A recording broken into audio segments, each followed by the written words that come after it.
Hello guys, Chioki Arias here, and today I'm talking to you about part of the R programming language.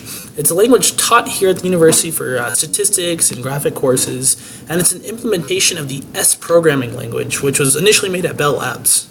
So I first got a hold of the R language with the course ISTA 161, and I was a little afraid of the language at first because I was taking it with CSE 127A. So taking Java and a statistic language together seemed a little much, but I was up for the challenge. I figured it was something I knew I would enjoy, and I went ahead with it, and I ended up liking it actually way more than I even liked Java at the time, and it's because of R's dedication to visualization and to data science, and they did it in a very easy and understandable way. And I just wanted to show like a quick little video here about some of the uses people use R. What's behind this? So just around the world, like I said, it's mostly used for data science, for visualization.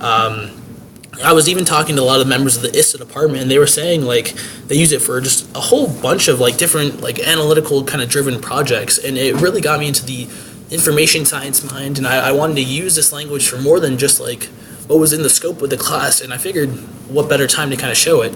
So as you can see here, what is R? It's a statistical programming language, and I'll just play a couple seconds for this video. That data experts the world over use for everything. Okay. So as you see right here, they're actually mapping the way people pronounce this certain word here across America. So we have crawfish over here, there's the crayfish, the crawdads, and I have no word for this critter. I thought it was kind of For fun. mapping broad social and marketing trends.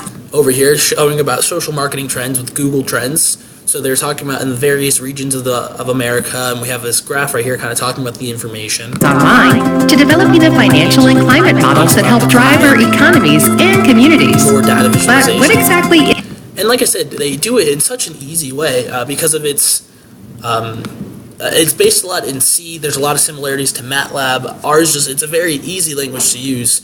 I was doing this video a little earlier, but as you can see, like it's for simple addition. It's very easy. It results in what you'd expect: 3 plus 3. So it uses the plus operator for addition. If I wanted to do a negative number, I could do 3 minus 4, and it supports that too. -1. So as you can see, a lot of its math things are already kind of implemented, but what I really wanted to talk about was more of its graphical visualization side. To get into that, it doesn't support arrays like the way most people would expect. It supports vectors. To cut out a lot of the information behind that, when it comes to the mathematical world, a lot of things talked about with data visualization, with graphics, deal with vectors. And it's kind of just a sequence of data, as you can see here. So we have this vector right here with the components 2, 3, 5. So I always call C for components. Or we have this vector of booleans, a vector of strings. You can find the length of a vector. So it performs in a very similar way. However, vectors are what allow R to do its data visualization in the way you're kind of expecting. And it also, what's really interesting about R is it allows people to do their own kind of implementations on functions. I don't think I have it earlier in this. Okay, I don't. But when I was teaching, when I was kind of taking this class, I had to teach part of it to some of my classmates, and I found this interesting study about the amount of sleep people were getting. As a lot of you guys know, I don't always sleep the most. This was even my freshman year. But it was a difference between people that were actually taking a sleep pill versus those taking a placebo pill, using very few lines of R. And like I said, this is when I was first learning how to code, and I found it easy then too. I was able to like take the difference of them and kind of get all sorts of different effects, and I could graph those effects, and this was very simple to do. Most of my code here is just comments, but to actually just graph those differences, it took literally 5-6 lines. To show you just some of my old projects, actually. Actually, I'll show a quick picture first. So here's another, just going off that example of reading in files. So there was this file on diamonds over here with almost 54,000 different variables in it, different types of information. Obviously, if you're going through this by hand, it'd be ridiculous. If you're trying to do a bunch of if statements, it's a little absurd. However, you're doing it in R, it just takes, let me get a summary of it. And you can, what's interesting about R is you could also like reference almost similar to regular expressions, how like I'm searching for things just based on the price here. So that's this $ right here means use the column. So use the column price from the diamonds text file, and it was able to make this whole diamond pricing kind of graphical interface here, showing you off the clarity. So going off the clarity of the diamonds of the if versus like S12, for instance, these if diamonds at carat 1, there's some outliers. It's a pretty decent spread, but it goes all the way up to 15,000. While you see more for the S12, it stays more predominantly in this lower spectrum. I would say anywhere from 2,500 to maybe 7,500, and it's just very easy to see this information here.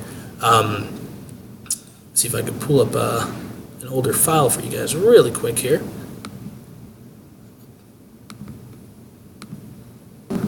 Cool. Just found it.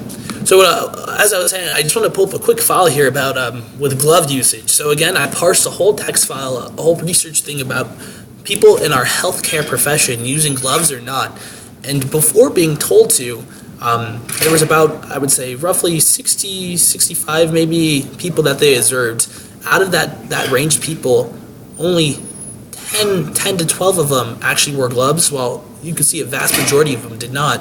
And as time progressed, those numbers began to drop. And doing all of these various graphs, so 1 month, 2 months, 5 months later, of various just different contestants, it was very easy to see the differences. I could even do histograms. And remind you, this was within my first month or two of coding. I was able to do all these things and format them all rather nicely because of R's similarity to LaTeX and to MATLAB.